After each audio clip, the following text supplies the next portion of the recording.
Now, in the next video, we are going to cover the next session, that is session 7, sentence formation.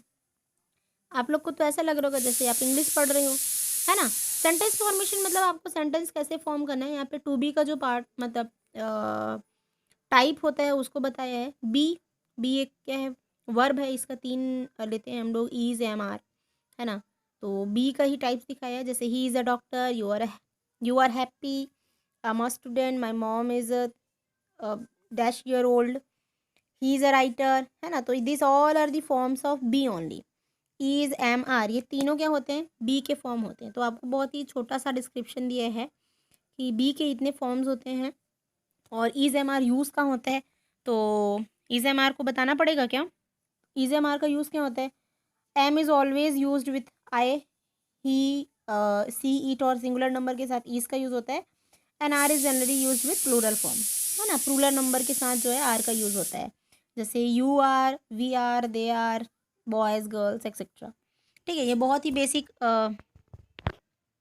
Rule है जिसको आप सभी जानते हैं, छोटी क्लास से पढ़ते आ रहे हैं, सेकेंड थर्ड से। First form, first person, second person, third person, 3 person होते हैं। The first person, the person who talk, second who is listener, and third one is any other person. Okay, there are 3 person here. सभी में होता है, हिंदी में भी होता है, संस्कृत में भी होता है। प्रथम पुरुष, मध्यम पुरुष, उत्तम पुरुष, ऐसा करके पढ़ते होगे आप लोग, ठीक है। और इंग्लिश में पर्सन करके पढ़ते हैं, ठीक है। तो इसमें सिंगुलर होगा, फर्स्ट पर्सन सिंगुलर आई, प्लूरल फॉर्म में वी ही होगा, फर्स्ट पर्सन जो बात करेगा।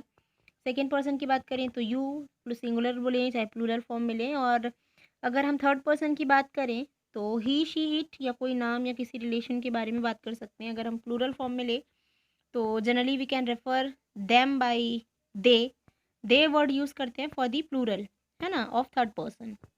ओके, अभी इसमें आपको बताया है सेंटेंस के बारे में। तो यहाँ पे सिर्फ 3 ही सेंटेंस को कवर किया है बुक में, affirmative, negative and interrogative sentence. Affirmative sentence जो सिंपल सेंटेंस होते हैं उसको अफर्मेटिव सेंटेंस बोलते हैं, है ना, जिसका बेसिक स्ट्रक्चर आपको पता है, सब्जेक्ट, वर्ब प्लस ऑब्जेक्ट।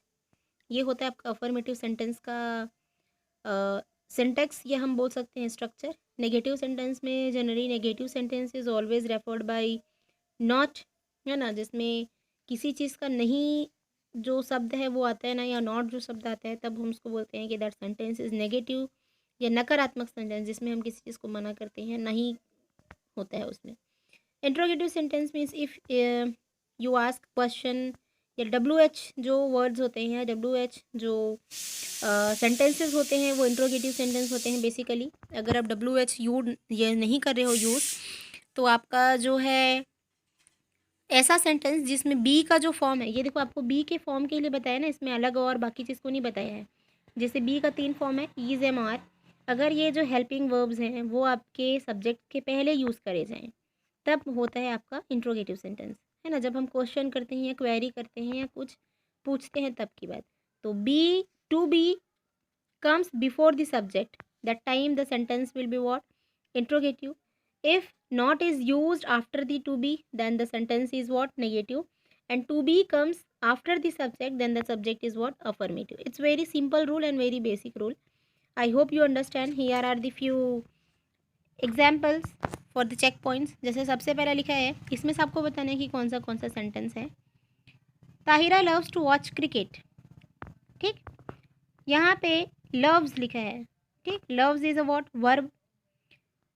इसमें कोई सेंटेंस का बी का कुछ फॉर्म लगा है क्या, नहीं। इज, एम, आर कहीं यूज़ नहीं हुआ, but this sentence is simple present tense, है ना। ये आपका सेंटेंस जो है सिंपल प्रेजेंट टेंस में है, अफर्मेटिव सेंटेंस है, क्योंकि इसमें नॉट या इंट्रोगेटिव क्वेश्चन मार्क ऐसा कुछ लगा नहीं है। वन मोर इंपॉर्टेंट थिंग, अगर आपको सेंटेंस पहचानना है तो इंट्रोगेटिव सेंटेंस के लास्ट में हमको हमेशा क्वेश्चन मार्क मिलेगा, ठीक। तो अगर जहाँ पे क्वेश्चन मार्क आए, आँख मूंद के आपको इंट्रोगेटिव लिख देना है, कुछ देखने का ज़रूरत नहीं है, ये बेसिक रूल है, ठीक है। जैसे does he go to gym daily, यहाँ पे लिखा है तो डेली के बाद में क्वेश्चन मार्क फटाक से लिख दो interrogative sentence. Why, because the sentence is ends with question mark. I do not, not आया नेगेटिव सेंटेंस।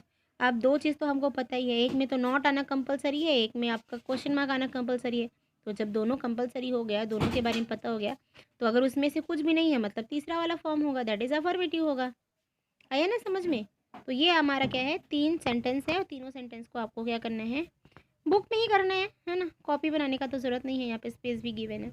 ओके क्लास, तो ऐसे करके हमारा सेशन 7 ख़त्म होता है। बहुत छोटा छोटा सेशन है, आप लोगों को समझ में आ ही जाएगा। Okay class, okay, see you in next video, bye.